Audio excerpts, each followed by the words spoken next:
Okay. Ethel, do you want to take it away? Well, okay. This is an unusual role for me to play now as someone to talk about the history. And when I realized the history of some of the work at Board 7, and I realized that the years I had to put in front of the topic was 40 years, 30 or 40 years of at least some of my involvement in it, and a number of people here, I think, who were also involved. So Seema and Tibita are the co-chairs, and we've got, I can see some veterans here, and I do recognize some of my co-board members who I think had role in some of the projects. What I'm proposing to do is, I consulted with Seema on this, but this is what's working for me, I hope, and we'll see how it goes. I'm going to try to concentrate on 3 big projects. I'm using the word project as just a name for it, but it's also about process and planning and problems, and the community board at a time, Board 7, from approximately I'm dealing with approximately the 1980s beginning, when Lincoln West along the river was one of the major projects with developers from Argentina. And then through that, taking a lot more time, because I think people know it, in a PowerPoint of the history of what has been developed along the river in all of these years, from 72nd Street to 59th Street. So I'll spend a good portion of the time, let's say a half hour or something like that, a little bit more, and on that. And secondly, I will do a quick, but I hope substantive summary of the unusual work of the development of Columbus Circle, which went on for 30 years as well, but with the interesting role of the 3 community boards, and especially Board 7, not giving it as much play as the 40 years of the river and the development, but I felt I had to do that as well. And the third one is a very important project, and I think within all our lives on the community board or close to it, and that is the rezoning at Board 7 from 96th Street up to 110th Street at a time in the, let's say, that's in 2000, I think, 2000. I'm frightened and relieved that the person who was the chair of the board then, Shelley Fine, is here, because the one sentence I will quickly jump to is when Shelley came to me and said, there's a big meeting and it's at the synagogue, and they are concerned with 2 big buildings that are going to go up on 100th Street, and Ethel, you better go there to explain what can happen. And as I walked in, there were 400 or 500 people screaming. But after that, we all worked together, and under Shelley as chair and me, being told what to do in some ways in doing it, we had a remarkable victory, Community Board 7 did, in that particular rezoning, which was not on the agenda of the Bloomberg administration, but I think we really had a wonderful triumph in doing that, the unlikely one, but a good rezoning. So with that said, I will now go on and ask Seema if we could begin with, okay. Let me just tell you Hold on 1 second. Can everyone on Zoom see that? Is that okay? Can I get a thumbs up? Yes, great, thank you. Go ahead. And also, I'm just suggesting that this is a long one, but an important one that you will be most interested in. And I will go on describing and with you, but I mostly will outline, but you will be able to see the long history. And if you like, you can note questions, and I'm told that we will have questions after this PowerPoint. Okay, so I actually just want to just tell you, this PowerPoint I actually developed for another college, for another group who would call me. I have to just tell you, I didn't do this whole thing for us tonight, but we're going to start. Okay, so there is a quick summary of the presentation of the and this we're beginning in the 1980s and until very recently, the development of the 70s, what am I saying? 59th to 72nd Street. No, wait a minute, not 95th. Wait a minute, I just got it. Yeah, I said, sorry, been looking at it all too much today. Okay, why don't we just, and maybe what have we learned? What are the planning lessons? I may say a little bit at the end, but you will have the chance for the questions. Just to recall, we're talking about the great railroad yards, the freight yards from 59th to 72nd Street along the Hudson River. There's these two great photos and slides. Next, please. And it's not the greatest, I hope everybody could see it, but I wanted to highlight that there was indeed a major freight yard located at 60th Street, and it was at the Penn Central, as it came to be known, a place of moving freight and the train at 60th Street.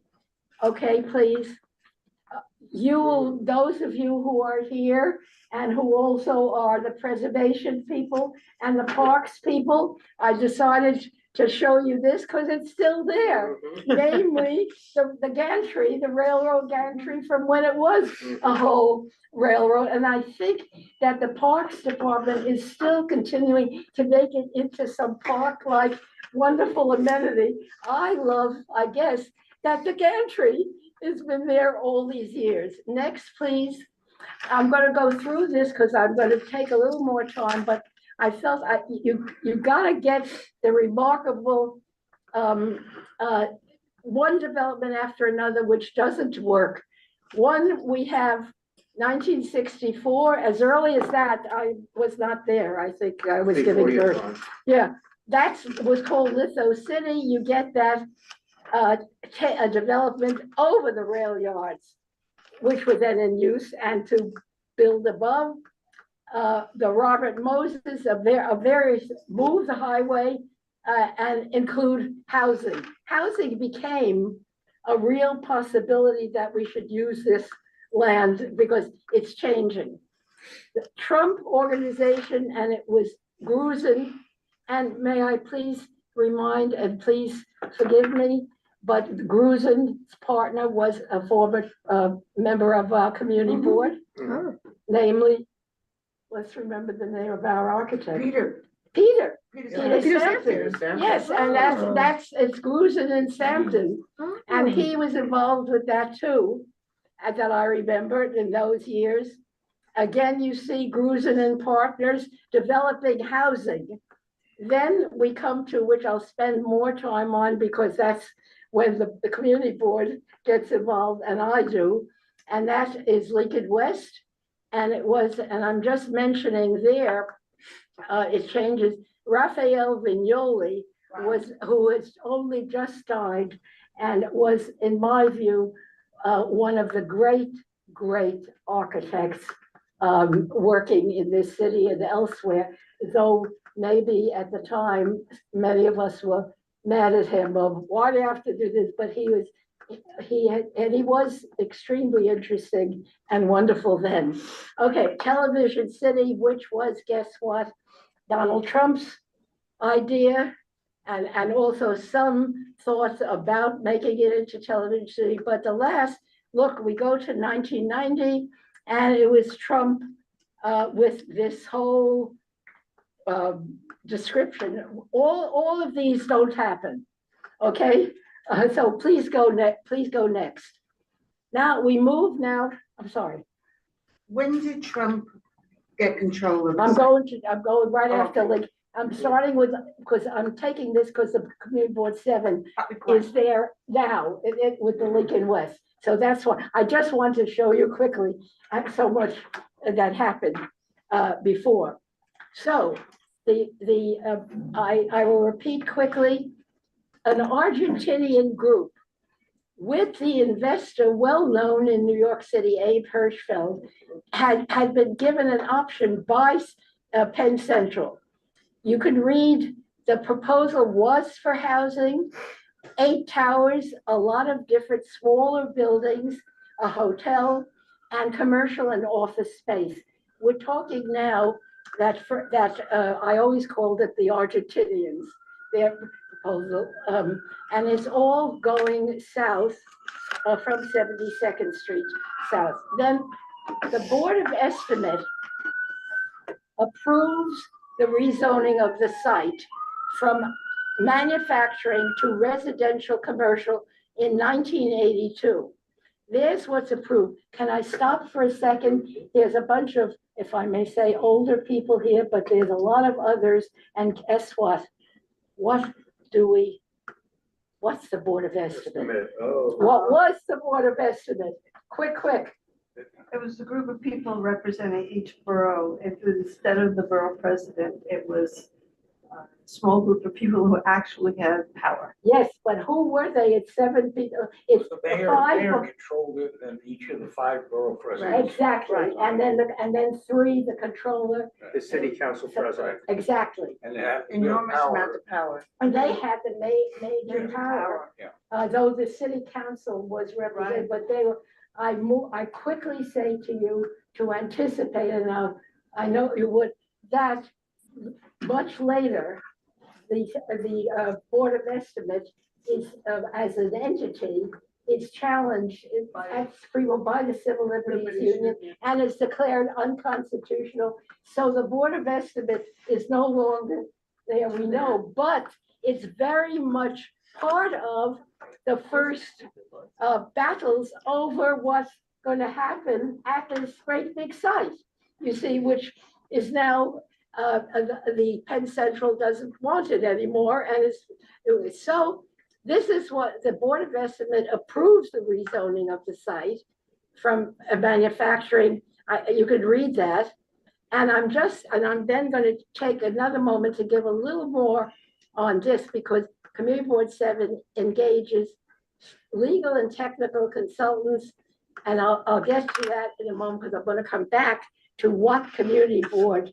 It's the big involvement. It's when little knowing what my life was going to be, or I didn't even want it to be, that I joined Community Board 7. I think just doing, and I think that the chair immediately gave me a committee that I should be in charge of uniform services. That's what he said. So I became that.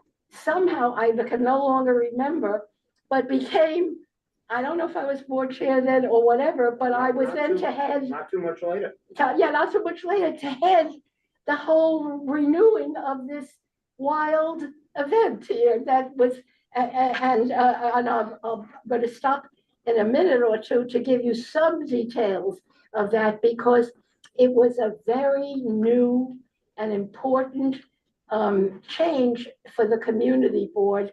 And the only thing I will say, I forgot this. I wrote an article. I wasn't in the habit of doing it, but I wrote something, and it actually got published by a reputable journal. And I found it, and I wrote it in 1984. And I'm not giving it to anybody, but it was great.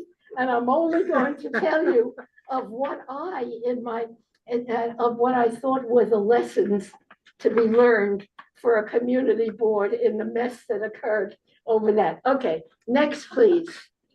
Okay, what begins to occur is that there is a difference. There are many discussions from the community as to what the uses should be for this enormous piece of land. Among them, which has residence, has status, but is bound to fail, and that is Jerry Nadler, still here, assemblyman at the time, and some others on the community board, but really it's led by Jerry Nadler and others, that site is the necessary site for the Topsy, the trailer. Are you nodding with this? Yeah, the trailer on freight car, I forgot what, and he pushed that. I'm sorry, the trailer on flat, wait a minute, I got it. Transfer point for trailers between railroad cars and highway trucks. Yeah, the Topsy, yeah, and it was the shorthand for trailer on flat car. That and cars would come in and be delivered on the railroad on flat cars. And he said and pushed that this was an essential positive for our community. He's been talking about this for years. Exactly. And may I say, He also wanted the High Line to be reconstituted as light rail well, yeah, Right, and other ideas. and he wanted the whole tip of the Bronx Right. to be Yes. used also. for but that. I'm so glad we've got some important people here to remember. But if I may, just for a second, maybe 3, 4 5 years ago, I think I went to some dumb little luncheon or whatever that I was invited to, and I will tell you, the major proponent who was involved in the second and successful proposal, and who looks at me, it's years later, and says, it's recently, he says, and Jerry Nadler prevented us from burying the highway because he wanted his Topsy. This was like 4 or 5 years ago. I looked at this guy and he said, that's what he did, do you know? And I'm thinking, what? I don't want to, okay. So, okay, Jerry Nadler, and also a number of people in the community went with Jerry Nadler. And it was in the ULURP that we began, the Topsy, in fact, was eliminated. And in fact, the city council, city planning especially said, just a minute, we're not doing manufacturing here. It's not, we need housing.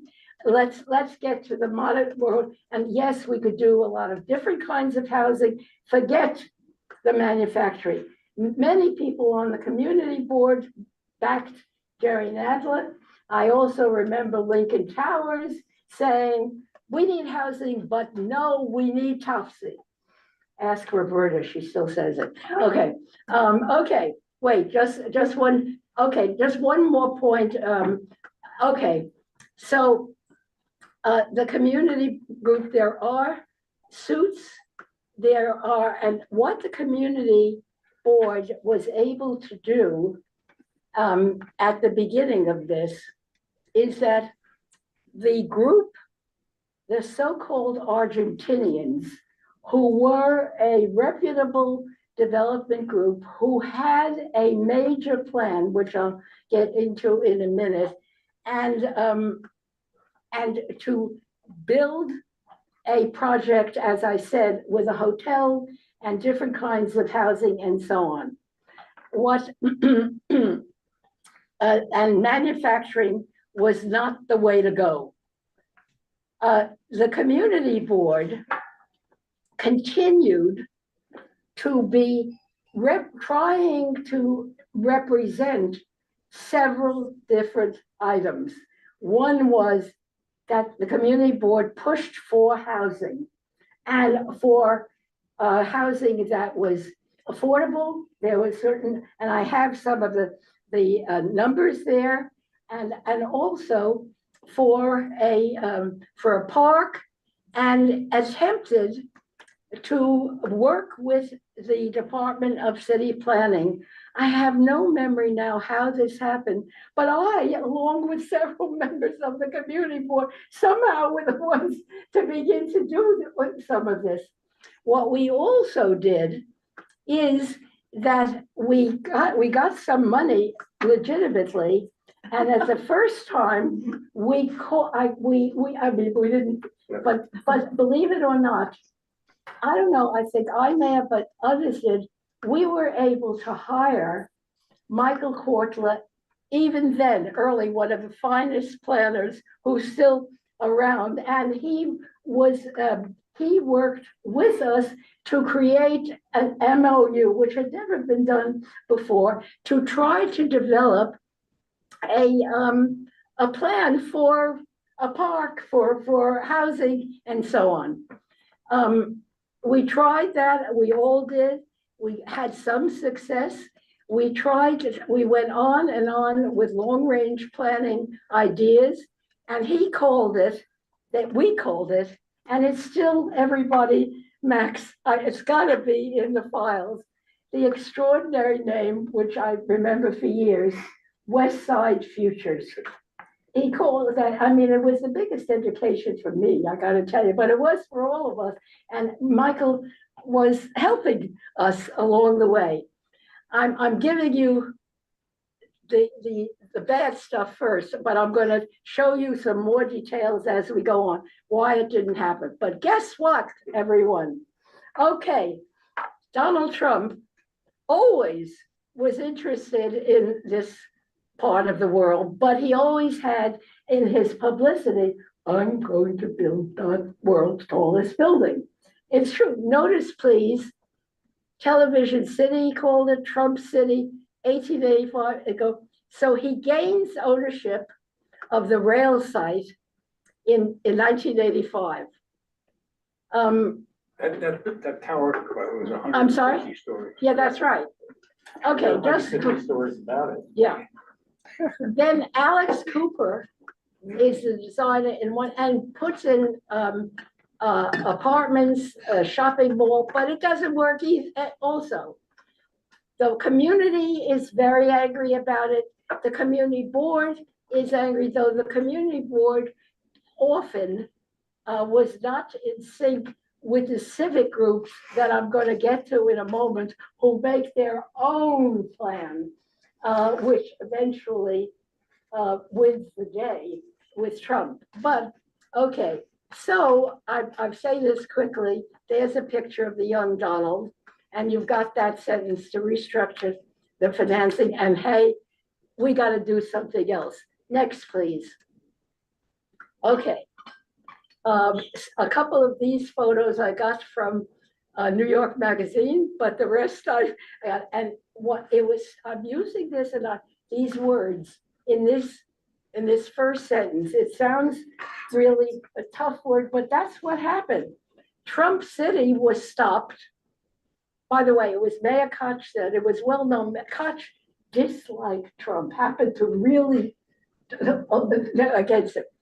And opponents on the Upper West Side, they come together, Koch, Nadler, they don't like the design here. The banks restructured Trump's $2 billion loan. I read some stuff late at the time in which the banks said to Trump, you're really bankrupt. You're not going to be able to get any place until you join with, and I'm about to tell you, with these civics, and you make the project smaller. And he was so, and they said that this has been, stated as fact that he was already bankrupt. And they said, you can come out of it by doing and joining with the good guys. And the good guys, I'm going to give you the names in a moment, came up with a smaller project than was originally stated by the Argentinians. Okay, so they restructured, and there are the, and please, now, thank God, Ethel, you finally put it in. I know certainly did. So make note, everybody, in the second bullet point as to who the civics are. Okay, Municipal Art Society, Regional Plan Association, the Parks Council, the Riverside Park Fund, West Pride. Some of them you think, I don't even know what they are, but some of them were there for that. Municipal Art Society is, of course, here all the time. NRDC and heavens, everyone, the New York League of Conservation Voters. This extraordinary final of a group, the civic alternative, the good guys, and come together. The Argentinians had a fantastic plan, but couldn't make it happen financially at the time. And then this occurs, and Trump had stepped into the picture. I already told you that he can't do it himself. And the group here develops a civic alternative. And Dan Gutman and Paul Willand, an architect, I remember them both. I think that some of you, wonderful architects, worked like hell and developed a plan that each one was an environmental person, and they were retained by the civics to make a new plan, and hence the civics plan and Donald Trump then come together in the plan, as the bank said to Trump, you're not going to make it unless you join with them. And lastly, for this, I will show you in a moment, the whole civic plan is not as big as the original one by the Argentinians and whatever, but Trump says yes, yes, and then the community board has to see to approve it or not. The community board, if I recall, was very mixed about it all, indeed. Wasn't sure, didn't want to be with the civics, they didn't like it, and they were often at swords point. But the civics, this fourth bullet was, as they put it, their method, their goal, their determination that this is what the city needed. And nobody had come up with it the way I've described it there. Namely, the park, extend the park, and remove, this is the key for them, get rid of the West Side Highway, elevate it, and by doing that, burying it, relocating east to grade, and italics please, and buried. This would create a curved Riverside Boulevard above ground and the park sloping down to the river. I'm going to show you the pictures next. And a new Euler, which was, all of us were learning about. Here is a sketch that I sort of love that Willard and Gutman provided to their clients. You see how imaginative, you see the height of the building, and there is the access to the water. That was, and the boats. Next, please. Okay, okey doke, I gotta say this to you, please. Check this out. We got consultants, we did the charrette. It took place over a 3-day weekend that I and others were organizing. And this is the photo. Listen, did I take that? Did I take the photo? I got the original photo and I found it, and it's sort of a collector's item. We created Community Board 7 and to a lesser degree, the civics. But with the money, the $25,000 that Marla Simpson, a lawyer in Ruth's office, when she called me that one day and said, I have $25,000, what could you do with it? And I called Lance Brown, a professor at City College, and he said, Ethel, you're going to do a charrette. I thought, what is this anyway? What is a charrette?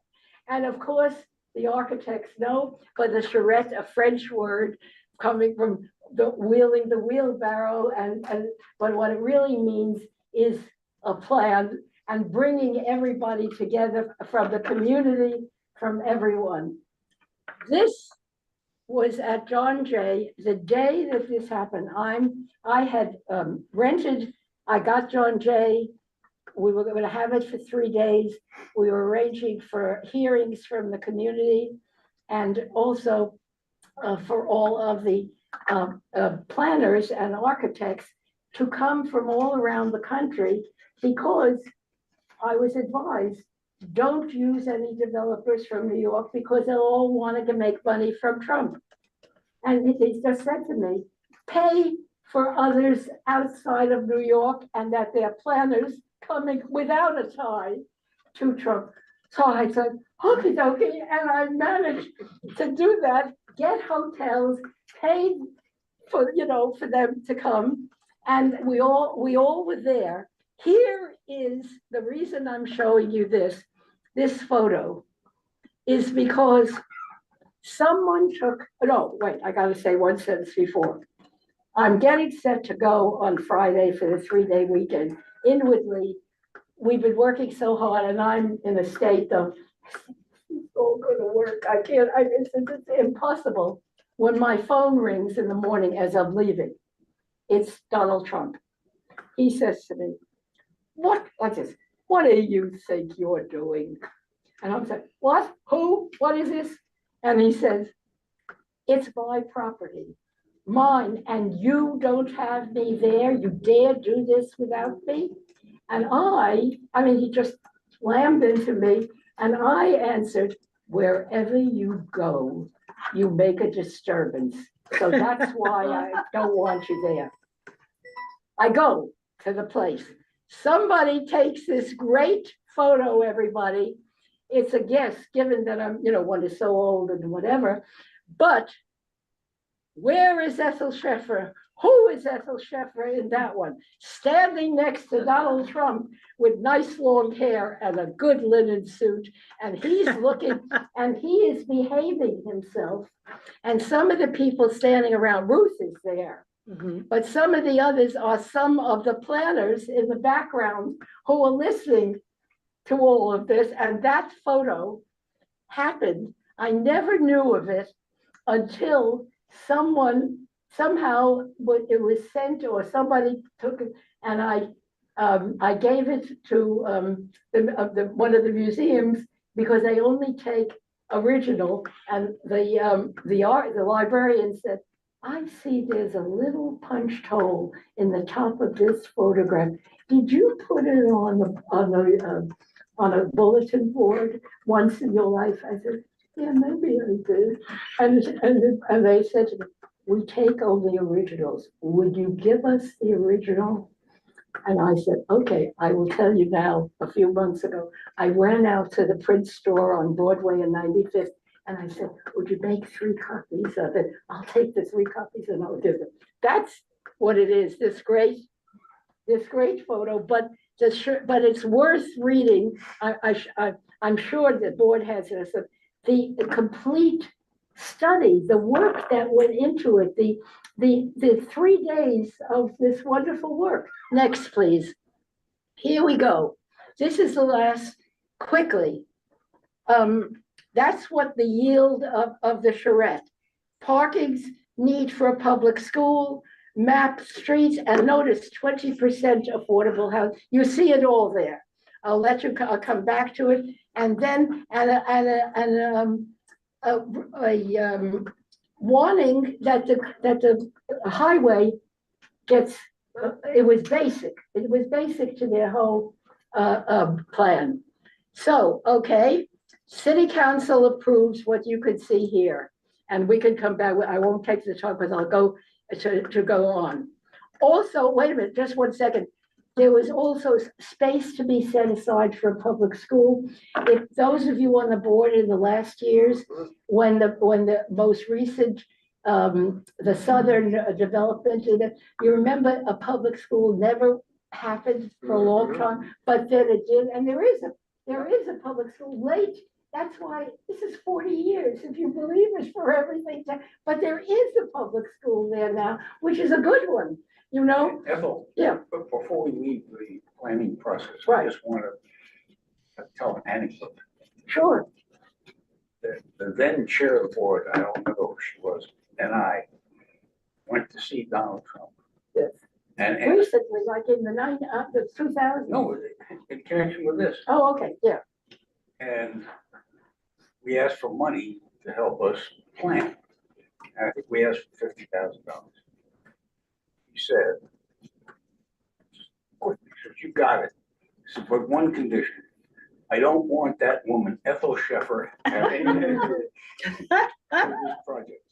Is that my Yes. claim to fame? We never got the money. Well, I would have known that he was never gonna give it. But you know that you told me that a couple of years ago, and I'll tell you, I was shocked and terribly pleased.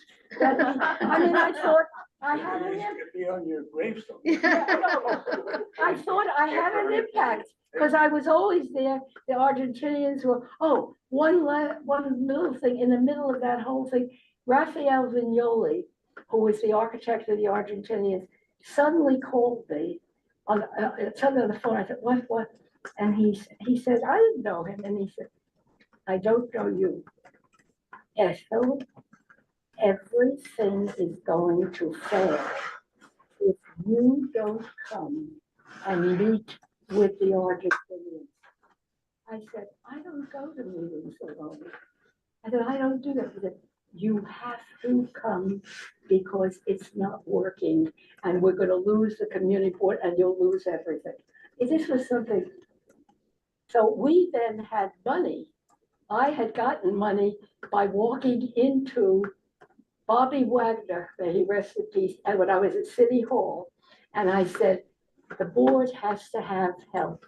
We have to have architects and then he talked to them and we got more money to hire architects and the big thing, the great lawyers, Burley, Cass and Case, who could then write the restrictive declaration. I mean, that was a big thing. And the way the money was for services to the community board, the money did not go into the coffers of the community board, but went through another acceptable organization, was legal. I think it went to Listfish or something, and they all, Later on, Listfish. yeah, and the lawyers, everybody said, that's good, because, I got the money, but not to be, us to be spending it on the community board. It's to be funneling to what is needed by others who are the responsible ones. Okay, so you see everything else. Then there we go. And then there is a big, here, instead the art, yeah. It's just been 30 minutes. Okay, thank you very much. I'm going to go 5-10. There begins to be a change that Skidmore, Owings, Merrill, the great, now they, were very, very well-known architects. And look, why do you do that? Why do you say that? What Costas can do is just churns out. Well, he died at the time, after, not so. I mean, everything looks the same. Well, I mean, when this all was happening, I remembered that I didn't know the architects, some of the lead architects at SOM, the woman's name, the beginning, I'm sorry, I'm forgetting. She was a wonderful architect, and she said in a tone, and why did she say it to me? She said, what do we have to do? We have to make buildings look as if it's Central Park West. That's not what we should be doing, and who needs that? And I mean, they were fun, but SOM did that, and Costas Condill became the master architect. You could look at it, folks. Look at the 72nd, and the buildings are like a pseudo Central Park West. Not great. Next, please. Okay, the rest is it is more for you to read. I could leave this, and there is the approved site plan. We were, all of us in the community, we constantly were checking this out. This is, and it's, the project's built over 10 years. And then Excel comes into the picture in the modern period of acquiring properties in the north, remember? And then, you know, after a while, the dislike of Trump and taking the names of Trump off, and then Excel buys at the southern part, which I will now show. Go ahead, please. So now I'm just quickly showing you, there's a big story, but here is the southern part, the beginning of the park, just to show you, which you know, I mean, as a playground and how it looks, and pretty good, I think, on the southern part. Go on, please. And there, you could read this, 1994, wait a minute, just before, there's a constant change. You can see Trump's out of it, Hong Kong, we met with them, I remember. And then Excel comes in and proposes 3 million square feet, where? 59th to 61st Street, right? That was the undeveloped part. That's the undeveloped part, but when I tell you 40 years, I'm telling you that it took 30 years even to build the whole thing. So And that section was deliberately left unzoned. deliberately, yeah. They thought they would put in a television studio. Well, that was nobody believed that, actually. I mean, Claire Schulman was from Queens, and she said she was gonna fight for it, and she was there and powerful, but forget it, yes. Can I ask, why did they take the ramp off on 72nd? Unaware. The ramp on 72nd.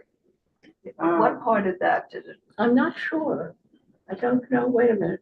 I don't, There was a ramp on the highway Mhm. and it Yeah. came, and there was an exit on to 72nd Street. yes, Going north, and it was taken away. you know, I'm, Part of Right, this, there's part only of an this. entrance now. that's right. It had to do with Trump. Yes, What? I and know, route yeah. messenger, and that's Yeah. what she lost. Okay, I'm sorry, not a full answer. Next, please. Yeah. Next, please.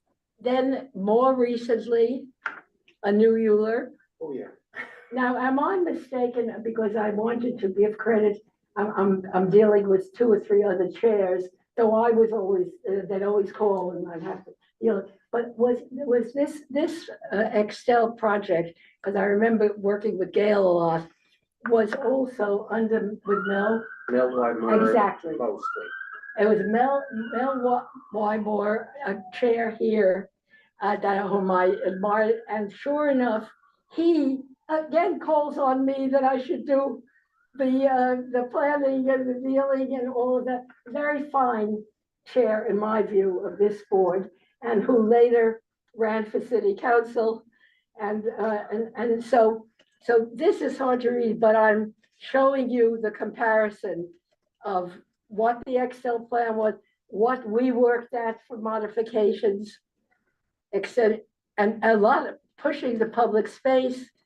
All this time, though, in these years, those of the civics who were in it, they're still wild for what? Bury the highway. The dealings with state transportation for everything in New York of transportation, and I didn't include all, but they thwarted it. They never wanted to depress the highway. They stopped it. And when it comes to, because it's for years, that was what they were involved in, and the highways, you know, you'll see it. You may remember that Pardon? the week before the municipal, Yeah. approved the plan with the assumption that the highway was gonna be buried. Yeah. The state had announced Yes, a that's major reconstruction of that highway above ground. That's right. Thank you. Exactly. So that's the way it was going. Next, please. On the housing. Klari, did you have a question? Okay, we'll come You back. mentioned something about. No, I had some answers, but I don't think it's all that important. But we'll come to you. This is a little hard to read, but I did do this thing to show the difference and the type and all is, but at another time you could take a look. One being the critique before the board approved, trying to get, yes, I'm sorry. Yes, something about the housing. What we found out looking back at Riverside South, was that although 20% housing was achieved, it was 20% of the units. And a Not the large square percentage footage. of the units were single, were studios. So there was only 12%. So Oh, on yeah, I this forgot to do. follow-up, we asked for 30%, Right. Yeah, not 20%, but it was 20% of the square footage. And Interesting. that was a major win. okay, so now you see that, oh, I remember that French, go back one, Oh, yeah. Portsmouth Park, Awesome. Excel, he was this wonderful Frenchman, wonderful architect who would call me regularly. And I said, please, I cannot talk to you now. And he would go on in a French accent to say why this should be beautiful. I felt sympathetic. But okay, there's the difference with the community board. The community board disapproves. Okay, the Manhattan Borough President, Gail, and then city planning. And there we see some of the changes. And it changes again, and they do take some of the recommendations that we made. And now, then there's the last part, Riverside Center, which is what they call it, and Waterline Square in the last southern two sides. And you can see there, Excel agreed to the school. There's more parking, and I'll show you next, please. So this is what goes on, showing the back and forth. Excel sells to different groups.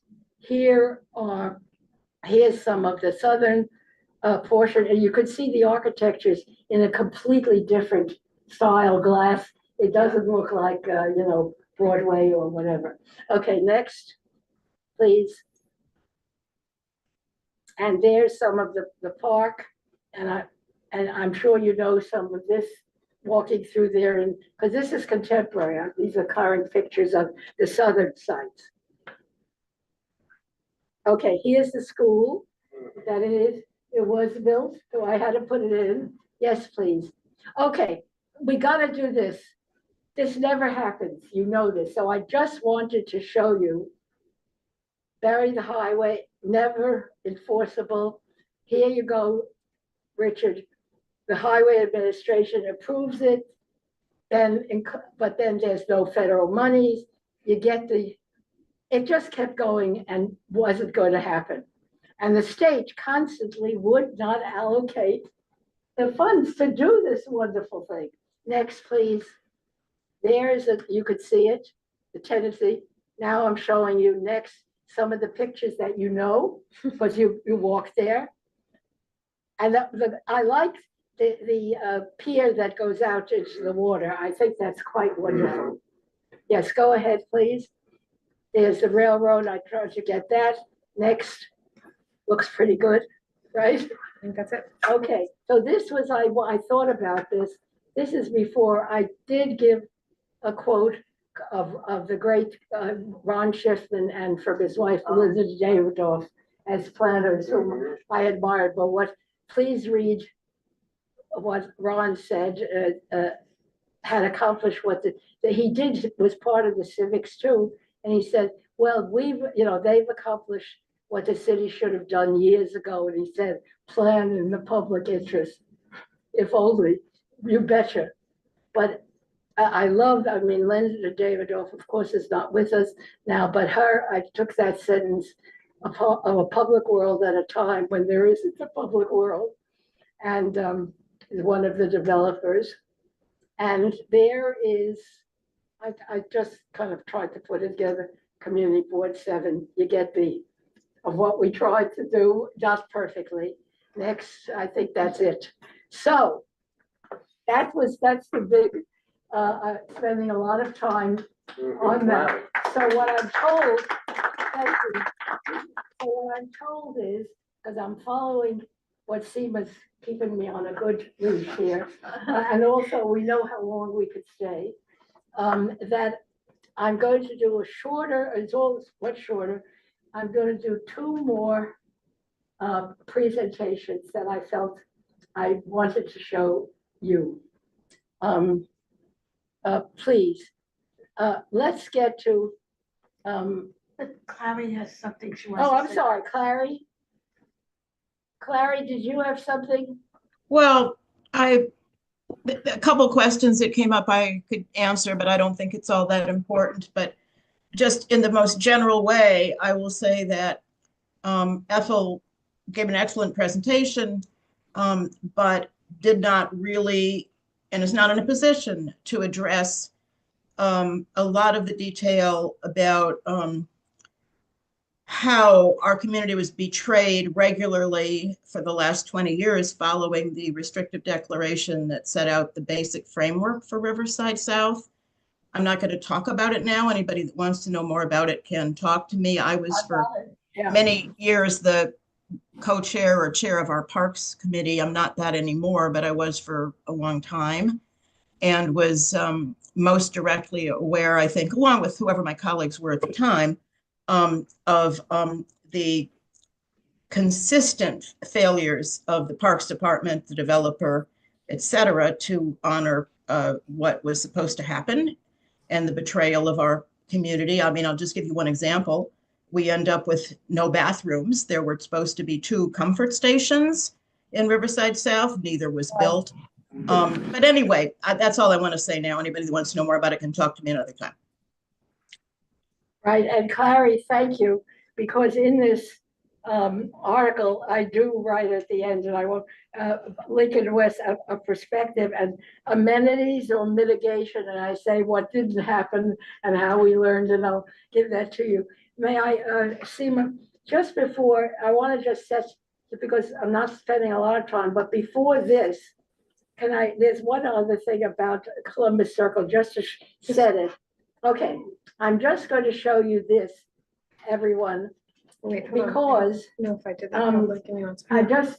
there's so much to deal with Columbus Circle.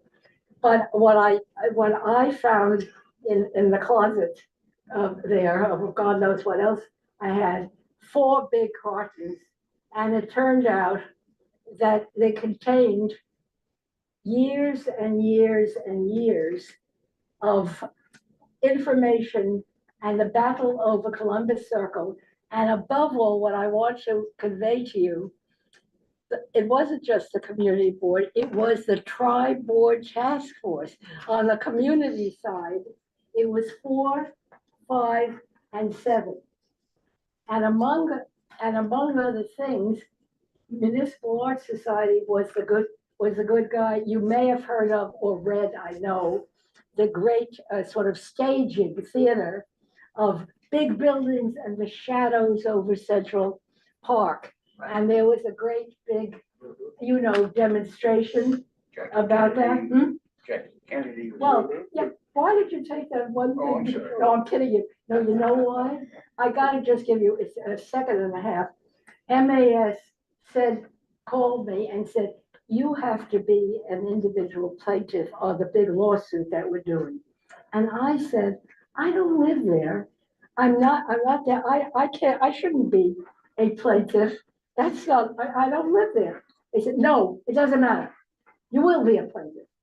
And so they put me in, and then these 2 other community board people whom I just grew to care about very much, Ed Kirkland of Board 4 and Steve, I can't remember, of Board 5, both had been on each of their community boards for a long time. They were just men they'd researched their own thing. They were funny, they were smart. I mean, I came to just love that, and I think they may come on. But my one thing to tell you is that MAS staged this big press event. So they called me to come along, I think of that and others. And I go to the office, I sit down, and Jacqueline Kennedy is sitting right next to me. So I am quietly checking out to see what she's wearing, just to check that out. Because I'm just looking to see what you do. But the big thing that I always remember, she is sitting there very quietly, and she has in front of her a yellow lined pad. I always have I would go through, and I would be sitting there with a yellow, because that's how I'd scroll. And I looked at, and in my way, I thought, she wrote these remarks herself on this here that she's going to say to the press. It was this little thing that I thought, whoa, she wrote it on the yellow pen. I thought that was great. I really, I found that terrific. So what I'm showing is, Max was very good to, I told Max that I found all this stuff and I'm giving it to like this is 6 months ago, and I'm giving it to the museum. And he said, I think he announced it, nobody paid any attention. But what I'm showing you, we're going to run through. They asked for an archive of what I'm giving. These are all the things. Just check everything that I had in boxes from Tri-Board Task Force, and this is, you see the studies, the sale of the Coliseum, all of that. Which museum? Museum in the It's city? it's the New York one that Historical just Society. changed its name. Historical Society. No, the New York Historical, and it changed the name. They did change Yeah. it. So But they it's- took all of it. This is Changed my the art, name. and that's They did. everything. They got And a we big did it, donor. and I got a student to help me with it. And here's all the stuff I had in my apartment. And do you see what all this is? Oh, I kept it. And so they've kept it for the library. That's great. Don't laugh, because it may not happen. But they wrote me, you have to sign something if you're giving us all of this. And they said, we will call it the Ethel Sheffer collection. I almost fainted. Because you, all of you who know me, you know that I was married to Isaiah Sheffer. So with him, the whole Lincoln Center Museum, has given, I don't know, 60 bucks and a website. But I thought, so I just wanted to show you that the boxes and what they did. Now, let me fix this up, and I'm not gonna neglect our last thing when Shelley was chair and our great rezoning. Let me just get this here to get it out of the way, and please, Seema, just let me show you that, look, in the year, it went on forever. There was a stalemate, and this was a meeting in the year 2000. We've been doing this stuff from the 80s and 90s, and the whole thing failed, the Coliseum thing. This was some minutes from the Tri-Board Task Force in 2000, when we meet again and we write this, because we said, yeah, we're with you. We want you to do it. You pay attention to some of these. And here are some of the questions from our 3-board meeting, just to say, okay, we're going with you, but do it. So just quickly go through that, please. Yes. And there's one other, just quickly, on the Coliseum. Okay, that was just to show you the questions of the Tri-Board. Sometimes there would be arguments. I would often, what the hell did I know? But I would sometimes say in Board 4, I would say, what is it? Do you guys listen only to Manfred Orenstein? And I say, why do you do that? And I thought, don't say that. Okay, then let's get to, okay. Now, I'm not sure we should do it this way, but okay, now this is key, everybody. This is a great new zoning that we worked at in the year 2005. I mean, I was doing a lot of other things, but I was still on community board. And a new chair, Shelley, calls me and says, there's this terrible thing happening, and it's going to be, and we've got to do a rezoning. And as I said, it was Bloomberg and others. They were not in any way interested in doing anything in Board 7, because Bloomberg, was rezoning at Brooklyn and getting the boats and so on and so forth. In any case, Shelley said, we got to do something, because everybody living in the neighborhood uptown are furious, seeing that there will be these 2 tall buildings, and that's how everything else and there are many soft sites that we had along there, because the northern part, north of 96th Street, is not highly developed, it's lower rise. And above all, as I really got very concerned about, is I wanted to minimize, lower the mid blocks.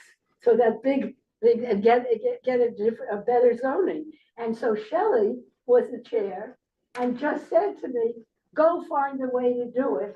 And what I did was I called Amanda Burton, who was there, and I called some of the staff, and I just dared them. I just said, this is terrible, and I don't know how the hell I did it, but I did. I just said, come uptown, and I'm bringing the community there in a state of fury.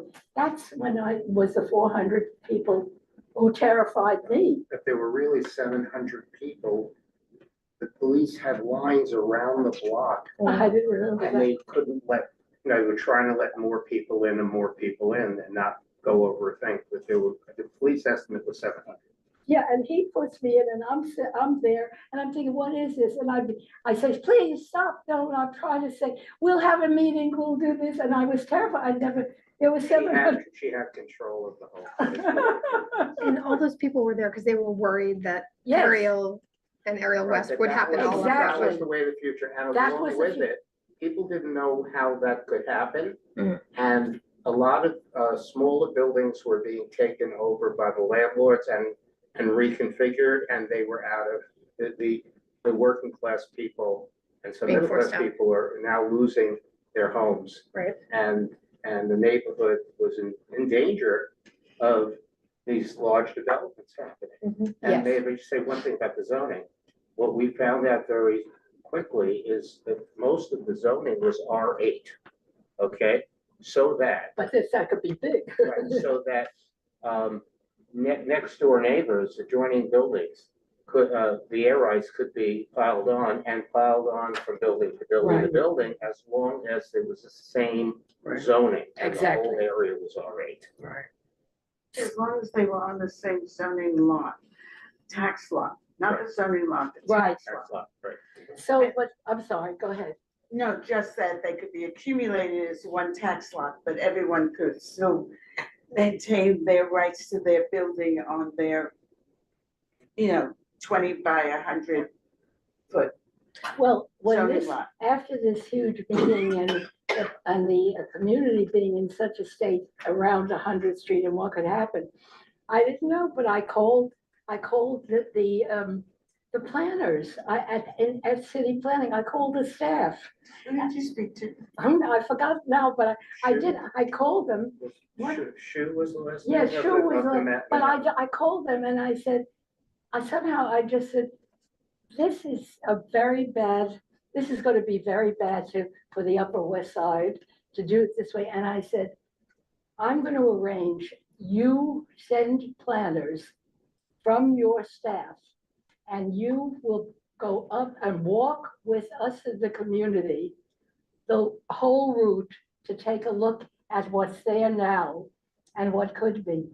I think they did it because It's unprecedented. it was unprecedented. It truly was. I don't know, I don't think I called them in. I mean, The staff approved this, the head of Manhattan, and they agreed to go block by block, lot by lot with us. And they took notes and they shared their electronic design ability. We went down there and they produced maps for us and they produced Well, it scale came- drawings for us. It was incredible. but it was incredible because I don't know, I called them, I think I said something to Amanda, I don't know how I did. Well, what happened before that is I spoke to Amanda Burton. She did not trust Upper West Siders. That's right. And I said, She had a bet. well, I said, we have Ethel Sheffer, You at the did? lead, and I did. And she says, oh, Ethel Sheffer, I trust. Okay, so I said, so that's who's Did leading. Amanda say that? I said it because I figured I can throw my best, offer here, you'll be able to trust, and everybody wants what we're looking for. Right. And she sent people to the large meeting Oh, and yes. saw her, except for one guy. One guy gets up, he says, I don't think I belong here. I want to do something on the north side of 97th, the Sliver building, but I don't think that's too popular.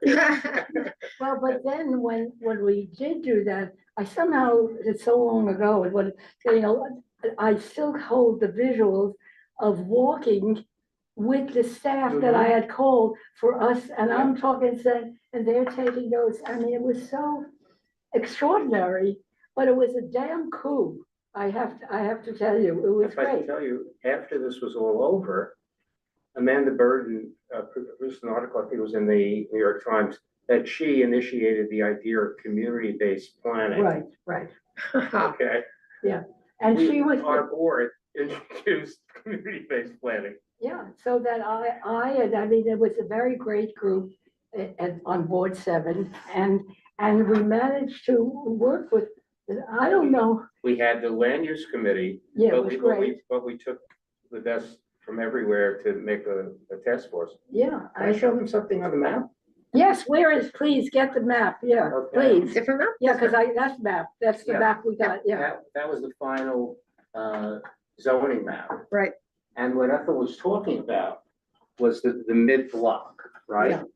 So, and we mentioned before, our R8 is one, you know, tax lot, and therefore you can move things around and pile up. But what we learned very quickly, that, say here, this is R8A, and the mid-block is R8B, you can't transfer Correct, development rights across, therefore we blocked every possibility, block by block, lot by lot. Well, Because you Also- cannot, you're saying you cannot Right, as long as transfer. it has the across. B, Even though this it's has R8. the A, Right, so you That's can't move it. brilliant. Yes. no, I'm confused. no, I don't think that's right, you go ahead. Yeah, well, Okay. that's it. Wait, Why let's, can't you, Go ahead. okay. R8B is usually a 5-story brownstone. correct, It's usually, but it's 8 stories maximum, mid, Mid-block. it can go up to 8, So yeah. why could not they take that extra floor area and move it over to you a can't driveway? transfer across different lots to different lots, different zonings. But what is, I mean, certainly what has been happening and why we have so many tall condos is that the buildings on Broadway have become Broadway- tax lot, zoning lot merchants with the brownstones down the block, and that's why, one of the reasons they're that tall. But it's not happening now, from 97th to 110th Street, because we blocked yes, it. We blocked but it also from 8A, ever happening again. But the Yeah, thing go I'm ahead. trying to ask, Sure. and maybe it's too technical right now, Okay. yeah, is why putting in 9A blocks? So let me tell you about 9A. We didn't want 9A, we wanted 8A. But the mayor's office, through HPD and through other city agencies, told us that there's gonna be upzoning on Broadway. Mm. And we fought it, and then we said, they come up with, 9A didn't exist. They created No, no. 9A for this Right. one. because, With the provision that there'd be 2 stories of inclusionary affordable housing. Okay, that was the compromise. but it was also Yes, please. that 8A seemed like a good thing to people, but 8A permitted very tall buildings. It was the way that the 2 buildings on 100th Street happened. And so that made me at least. That was our R8. No, Those are R8. That was the R8 that allowed. yeah, I mean, excuse me, it wasn't, yeah, A or B or whatever is contextual. yeah, but the, yeah, Without the letter Yeah. extension, it's not contextual Right. and So you the can go wherever So you the want. A could go to 12 stories and the B could go to 8 Right. stories, so the mid blocks became 8B. And the avenues became 8A, except for the compromise that had with the city that was so furious that we were they thought down zoning rather than up zoning, which is what they wanted, and 9A became Broadway. Now, Ethel can tell you how many buildings were tall buildings came since 2007. right, I think maybe 2. Not even, Then there's one that's the Toll Brothers Building on Correct. 103rd and Broadway, has one extra floor, 13 floors, okay? They off-site gave the money for a Project Fine Thing. And on 108th Street, when we did the Wistfish at 108th Street, Huh. Bueller, we wanted to build higher, so our board, Bueller, altered it, but there was only a couple of stories in order to provide for There 40,000. was one We glitch, just built the full length. one what glitch was it?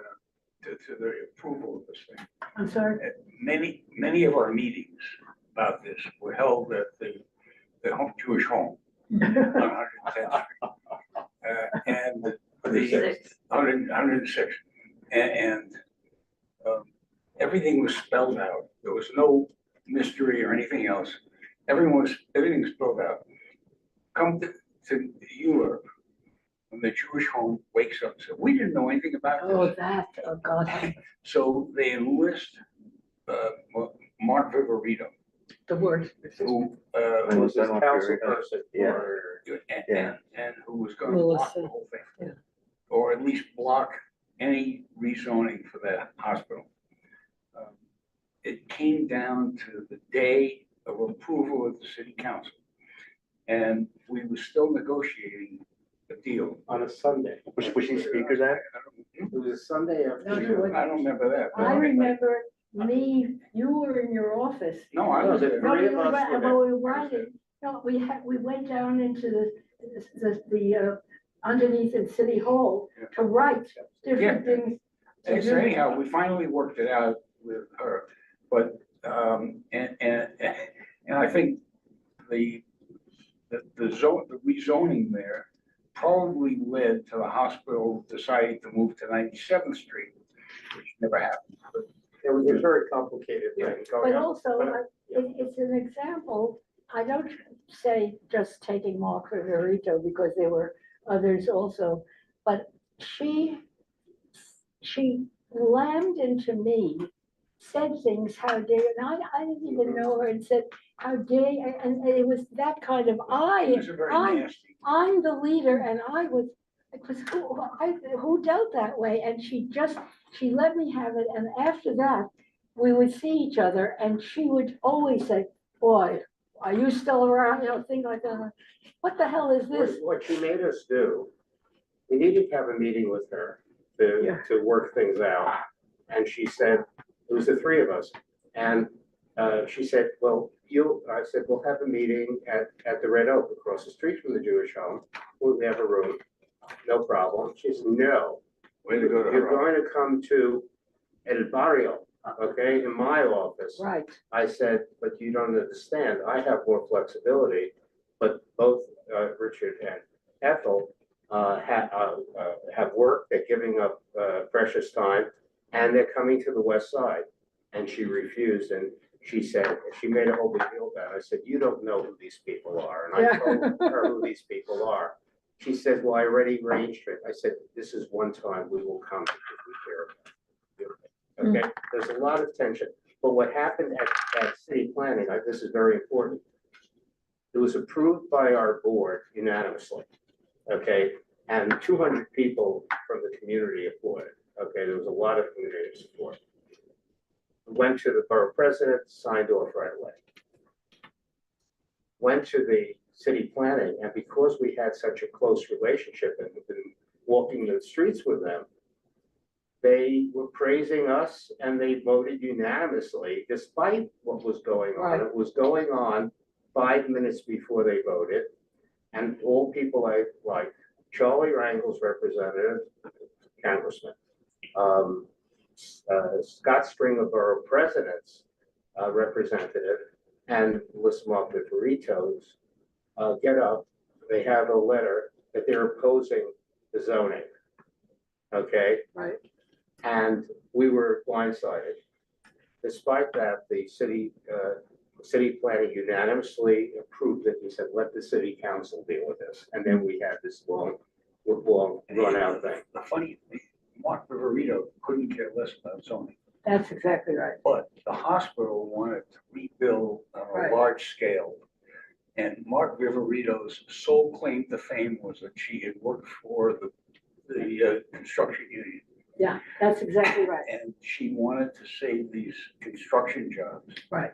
The union was very much against the downzoning. And that was her whole thing. It had nothing to do with aesthetics, with zoning, with anything. So that's the R7 too, right? That little pocket of The R7 too? R7-2, we had to maintain, that was That's the the, new Yeah. Jewish home. that's the Douglas houses, okay? No. And they're. No, I mean that little top thing right at I think the Jewish home is right there, Which one? above R8B. You see the, here, Where are we talking No, about? right here. the Oh, Jew- that little Pocket, that's, No, That's not the Jewish home. no, it is no. 106. oh, It's yes. the south side of That Jewish. was the Jewish Yeah. home Yeah. issue. Good, yeah. They Right. wanted that, and P.S., much later on, we brought it up, that they wanted it restored to what we Exactly. wanted it, which was R8. Yeah, that was That's the, why it's the sort of pulled lawyer, out the of the rest of lawyer it. who was with Paul, yeah, and then, this was Oh, it bizarre. was something else. Yeah. Why do they care about, I mean, if the building already exists? They wanted to be They wanted able to to rebuild. build 15 floors, okay? Oh, okay. When we met on the Sunday, the reason we met on a Sunday was because that night was supposed to be a board meeting on a Sunday night, because on Wednesday, Thursday and Friday were the Rosh Hashanah holiday, okay? And on Wednesday afternoon, Inez Dickens, the majority whip of the Democratic whip of the, called me and said, I feel terrible, but we're gonna vote on Monday, not on Wednesday, because we have a political junket, and Christine Quinn's taking us away. So we need to meet on Monday. I said, well, the board hasn't met. So we met with Jewish Home on Sunday. They agreed to everything we wanted, except they wanted 15 stories somehow. They're zoning to allow 15 stories. And we couldn't get that taken care of.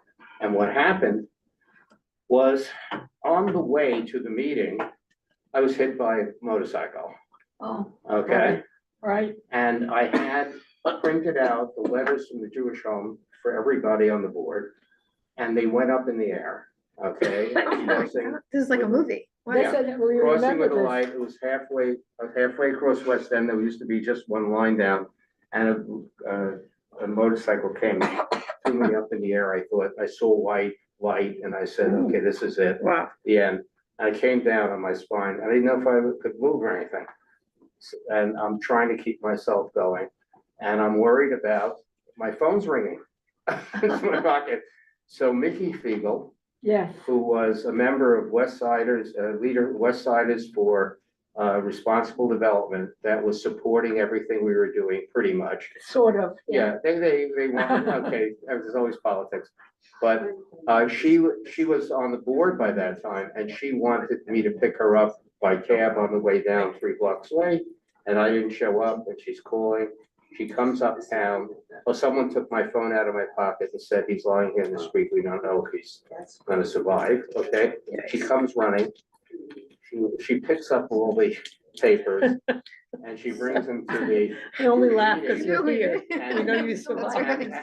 And what I heard was that the people said the hell with the zoning. Okay, they were just disgusted about what they saw, what was on the letter, and they didn't meet, okay? I didn't know that because I was in the hospital. The next day, that night, Jeff Siegel, who I was mentoring, I was his mentor on the board, came to the hospital. And my sons and my wife said, I don't know if you, let's see, we don't know if he can move. I'm still lying there, you know, immobile, Shelley, okay? And he comes over and I said, tell them 15 stories, go there, 12 o'clock noon. He goes to City Hall in the morning, the zoning committee, there was chaos, they couldn't get anything done, land use was in the afternoon. He gets there and Audrey Weiner, the CEO, says, how is Shelley? He said, I don't know, he looks like he's paralyzed, you know, blah, blah, blah.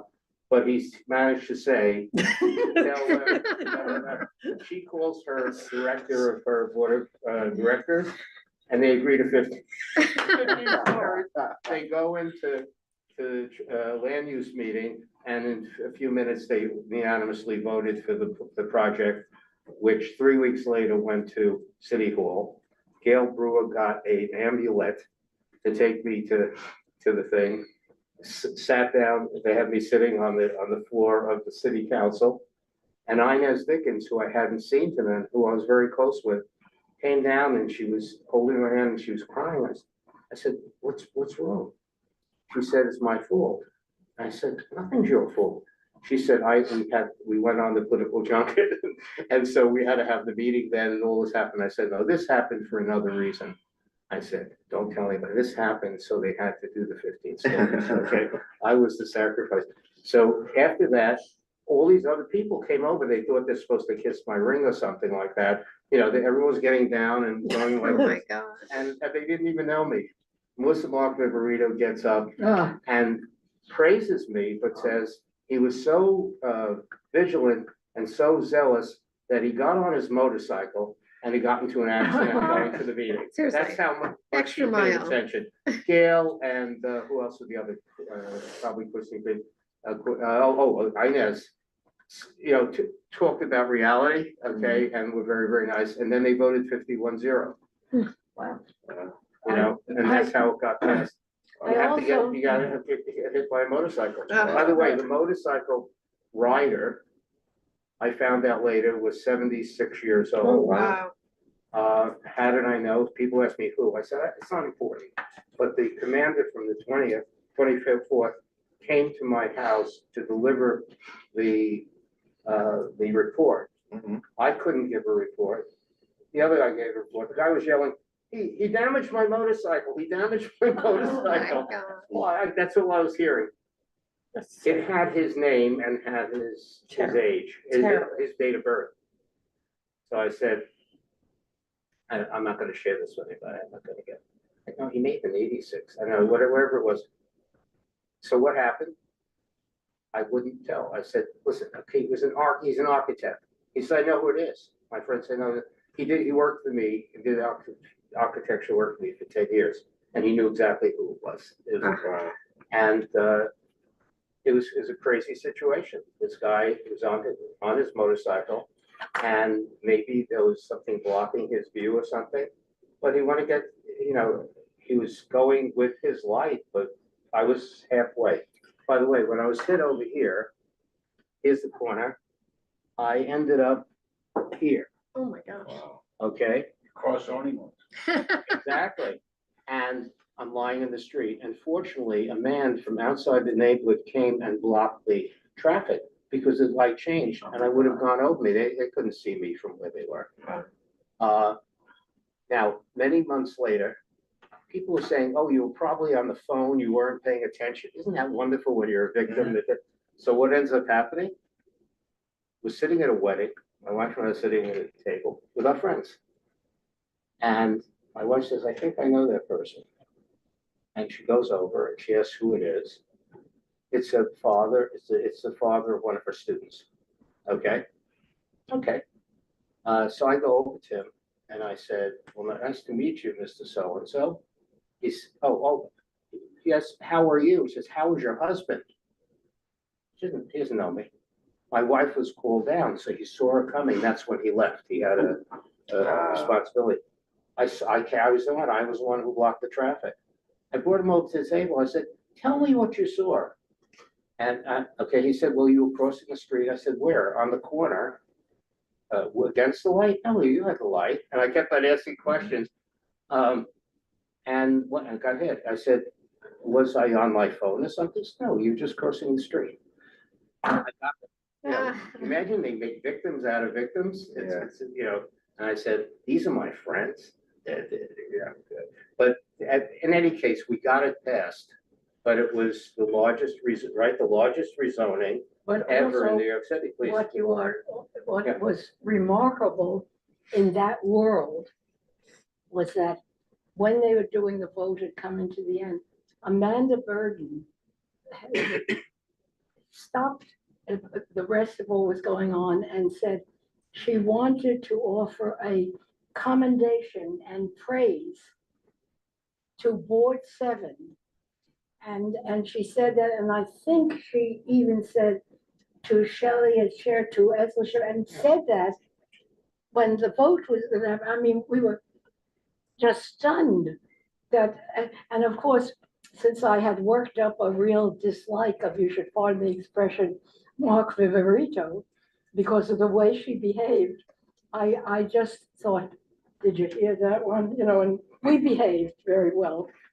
But anyway, so we're at, I mean, so there's a lot more, but what Can I ask one more yeah. question? So what's with, why was this not, I'm surprised that this zoning just didn't continue up all the way to the top of the district. Because Instead, this one part was, was zoned already. Yeah. For higher zoning. oh, so you just didn't touch it But because of also, that? It's, Commercial overlay. Strauss Can you just- Park. Yeah.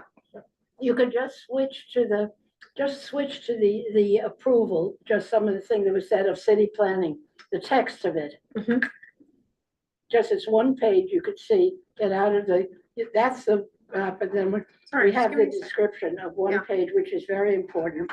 Gives you, Yeah, here we go. okay. This is there's Sorry. the, Ah. There we go. okay.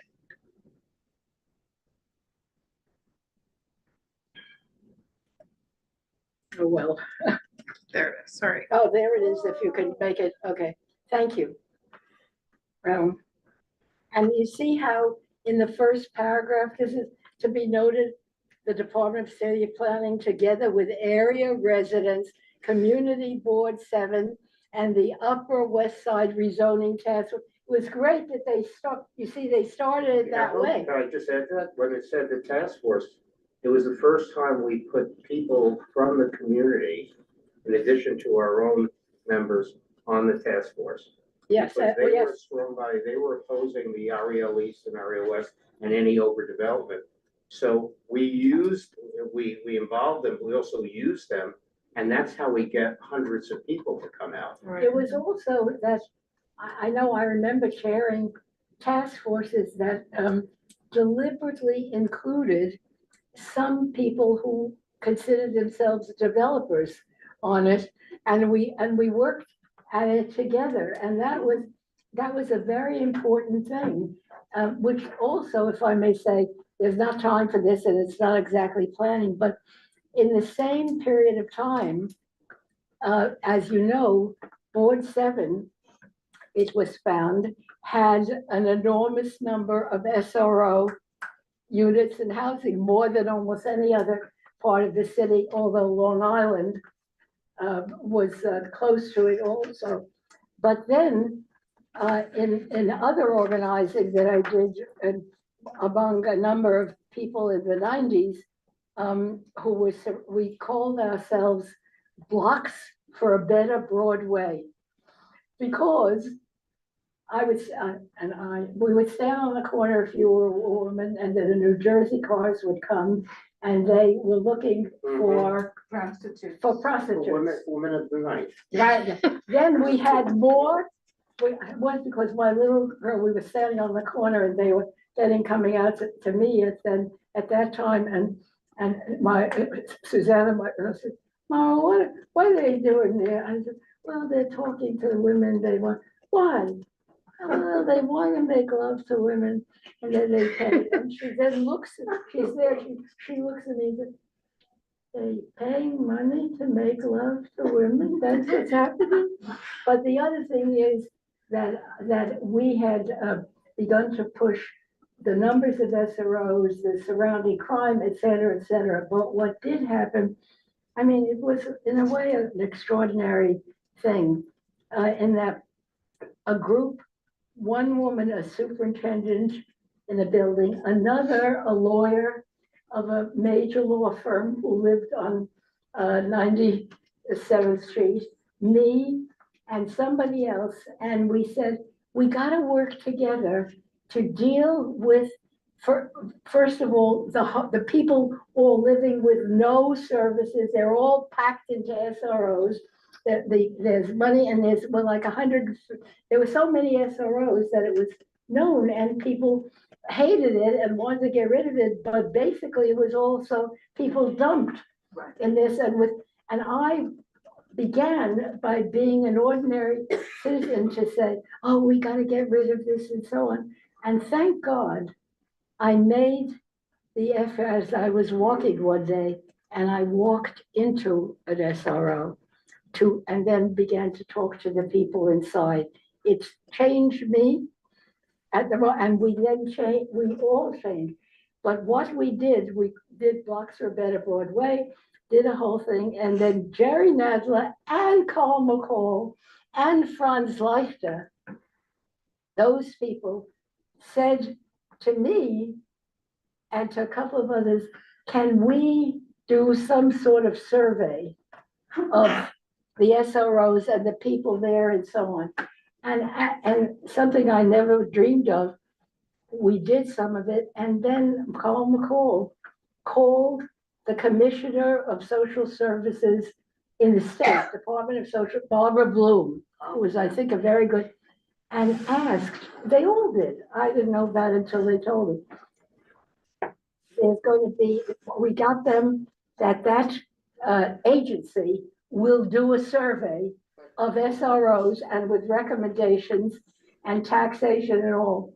And it's the only time for about a year I worked in government, and I became the head of it, and we did, and I mean. It was for the state, right? For the state, but we did good things because I got development, we wrote J51 for the SROs. We did a whole thing. I'm just showing you one of the final report that I found in back of this. This is 2010, this report? No, this one was in the 90s. This was in Wow. the Yeah, and then also we brought a suit on my block, which I, of course I still live in. There was the Richfield Hotel, which you can see, a small hotel with an awning, it's still there. But that was also used as a place for prostitution, and they would, and the owner would have a deal with the drivers and so on. So I don't know what was wrong with me, but I did manage with a group of other people to call, I forget who in corp council, about, look, this place is being used for this, and I got a good lawyer to bring a case. And we did it, actually did on the Richfield Hotel, and the police entered, and it was a wonderful thing because we succeeded. And at the same time saying these are people who, they're doing bad things, and yet nobody's being taken care of who needs to be taken care of. The only last little minor thing is I would always go learning to go, and I got involved, I cared about, because I suddenly began to think of who's living here. 95th and 94th Street had hundreds of SRO units, the greatest number, who were all packed in. And one day during the day, I was walking up 94th Street to take a look and maybe go into the SRO to see if I could talk to some more people there. And along the way, a guy comes walking, you're gonna laugh, I couldn't make it up. His name was Jerry Dick. Oh, no, that was a real See, guy. you knew him because It you, was I crazy. remembered that you and the SRO Law Project came into it. He was the only landlord that I know that came into the SRO Law Project. And with handcuffed himself to the desk and said, I won't leave here until you deal with me. Oh, And really? it was really funny. No one talked to him. We left He's still ultimately. This is so great. He walked around with A gun, that's the whole thing. So this is like, it was a sunny day, I'm going to the SRO. He comes walking toward me and he says, it's you, the one giving me all this trouble. And I realize he's standing in the middle of the street and I see he has a gun. Right. So I'm thinking, this is high noon, but this is ridiculous. And he says, I'm gonna get you. You're really, this is too much. You're trying to deprive me of a business. And then we brought this in, and then Carl McCall, and they did said, let's do a survey. And it was a great thing. And for a little while, did this, and we did this very terrific. We did everything and documented the SROs and did a lot of good things in the report. It would be good if we would look at it again now, because there's real need now in the SROs. I mean, Yeah. pardon? Most of the SROs disappeared. Of course, Well, they were, It was yeah. intentional. In fact, The city when I wanted. was growing up,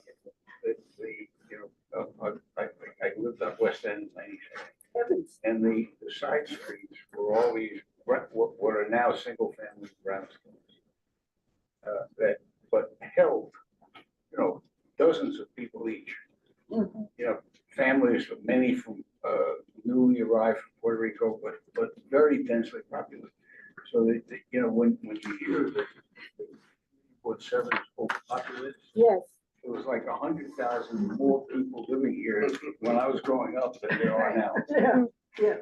Because everything is now one family, I remember because Hannah Arendt, the great political philosopher, revered, whom I used to teach, and I learned Hannah Arendt had been living when she escaped from Germany or whatever in an SRO on 95th Street and had lived there all those years in that hotel and others. When my husband first came from England as a young man, he lived in an SRO. Yes, of course. It was cheap. Right. It was on 88th Street. Right. One time when I was arguing a case at the appellate division, one of the judges, who was a conservative judge, stopped everything and said, if it weren't for SROs, I don't know what I would have done after I was released from Right. the army. I had no place to go. I lived in an SRO and it saved my life. So, there are a lot of people, a lot of stories, and they were not down and outers. They were Yes. everybody. For me, we started this group of neighbors, say, get rid of this, and then going in and learning about it just was a whole different story. I mean, it's like a Okay. college dorm, right? Essentially. Yes. Same concept, Shelley, right? when Wishfish wanted to take over, what it was called, the Galileo, the Newton, or the one on the Euclid. The Euclid Hall. Mathematician. Okay. Which all agree. Right next door. But the neighbors were up in arms about it.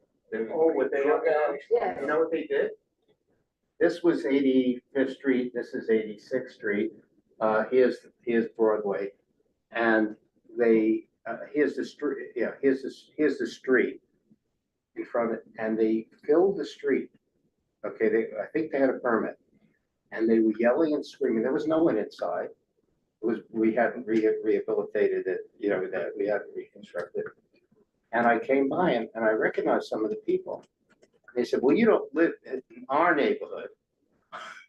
Okay, you live uptown and you're not gonna ruin our neighborhood. And the mother of someone I know, took a big heavy pocketbook and she slammed it on my head. And people. Well, you're an accident. Right, that's blaming the victim again. So what happened, we eventually, ahead of anyone being populated, the building being populated, brought people for community advisory board ahead of time.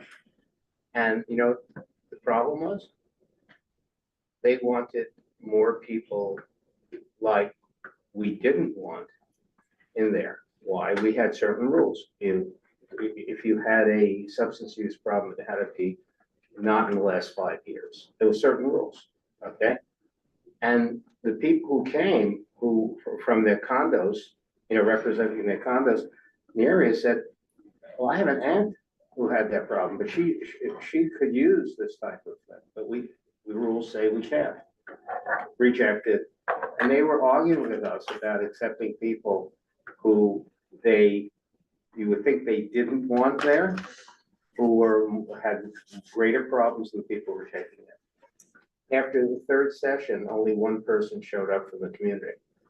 They were disgusted because we were taking a better quality people. You know, the people had mental health issues, they had other issues and everything. They rejected. We found out what they really wanted because we went into each one separately, spoke at each condo meeting. What can we do for these poor people? Do they need clothing? Do they need food? Do they need, what can we do for them? Bedding. And some things we could use. I said, well, let's see what they have, and then we'll talk again. You clean off the side of the building that faces our condo first, okay, the outside. That's what they wanted, what they looked at to be. But the worst situation, I'll leave you with this. I went to a meeting, there was no seating, I'm standing up in the back, and someone accuses me of profiteering from homeless housing. Well, Okay, and I'm standing there saying, what? Okay, no one on a board gets paid, you know, anything. And one person who barely knew me, who was on the community board, okay, said, no one on that board gets paid. And one day, there was supposed to be a conference that he had to go to, and he went. It was the only board meeting he ever missed. And said, well, isn't it expensive? I said, well, we don't take money from the organization.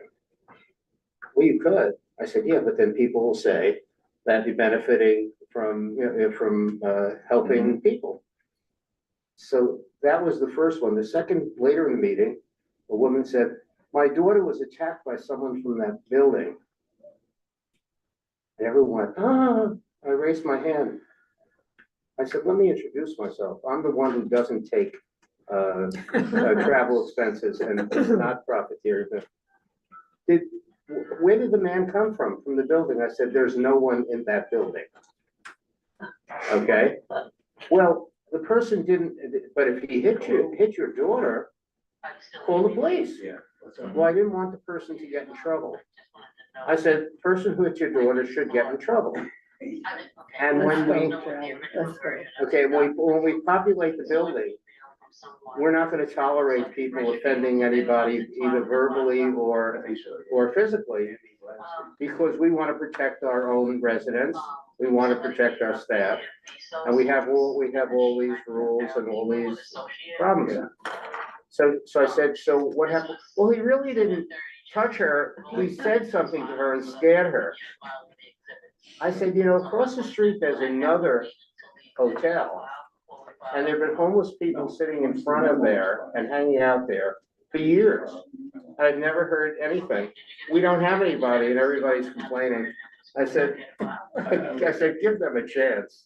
After that, we had the first 20 years, never had a objection from anybody in the community, never called the community board, never came to a meeting, never said anything.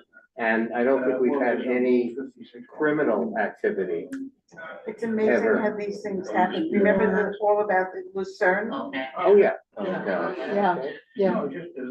Okay, folks, So, it's time for us. amazing stuff. amazing. This Ethel is a part of the history, the essence of things. What astounds me, I have to say, I've known a lot of this before. The impact that a community board could possibly have on what's going on in its community is astounding. The idea of a charrette, when I first came to board, I heard about a charrette. Never heard what a charrette is. I had to figure that out. It wasn't, there was no Google, so I couldn't figure it out. But the things that were done were on such a high level and so far reaching. And it was a part of the inspiration for the rezoning. I said, well, if this was done in the past, why can't we rezone our area to provide a section of the community with retaining affordable housing?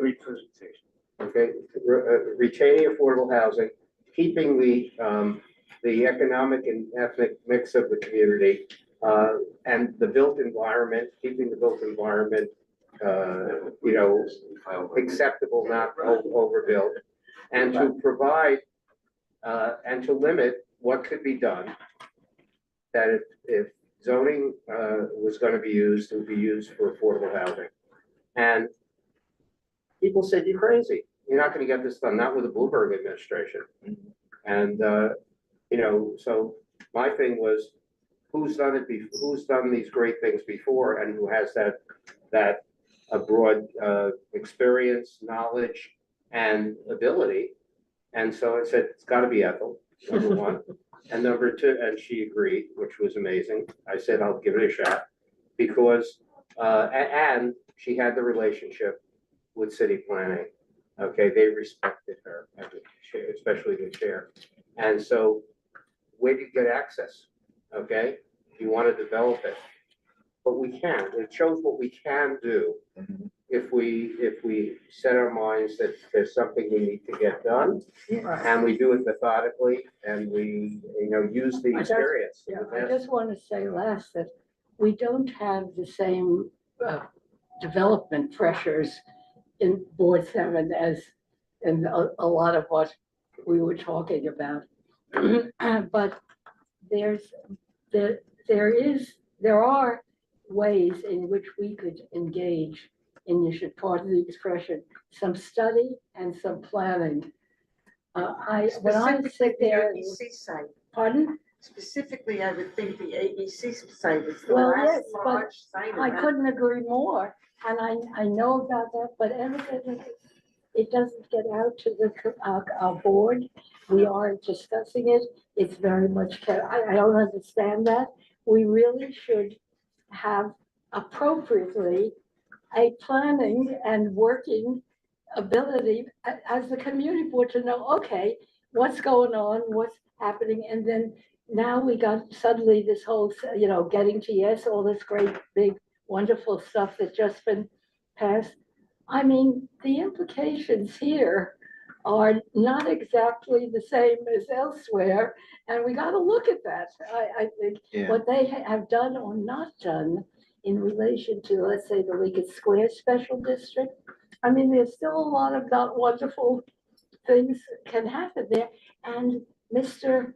Excel is about to come, but a lot of people, we really gotta know about this kind of thing. I will tell you that I got so interested that I've been teaching political science, and then I always like looking at buildings. And then I decided to just take a test that students at graduate school could take to get a license to be a planner. I take the test that I was teaching, and I passed it. So I'd never taken a course by, like, I don't know, a few points. I then, guess what? I'm an emeritus professor at planning, and I've been teaching. And that wasn't your plan originally. Yeah, no, and it's also great because it's just good things to do. Is this the AICP exam? I am an FA, yes, I know. I am an FA. You're a fellow. Yeah, She was also the president of the American I Planning have to go. Association. yeah, no, I thought Really? it stayed too long. Could I? The Regional Planning Association, No, I was the Yeah. president of the American American Planning Planning Association, New York New chapter. York chapter. Can you give this to Max and Max can circulate it because Sure, Excellent. it's fascinating Yeah. and I can't quite see it. yeah, sorry. I can thank you. Yeah, well, I had some more to add, but I knew it was getting all Oh, this. this was Nice. great. This is a wonderful Yeah. year. Thank you. I so appreciate that you feel that way. Oh, absolutely. And it's all Motion real. to adjourn? I know. Yeah, that's what's amazing. Motion to adjourn. Thank You you. really Motion to happened. adjourn.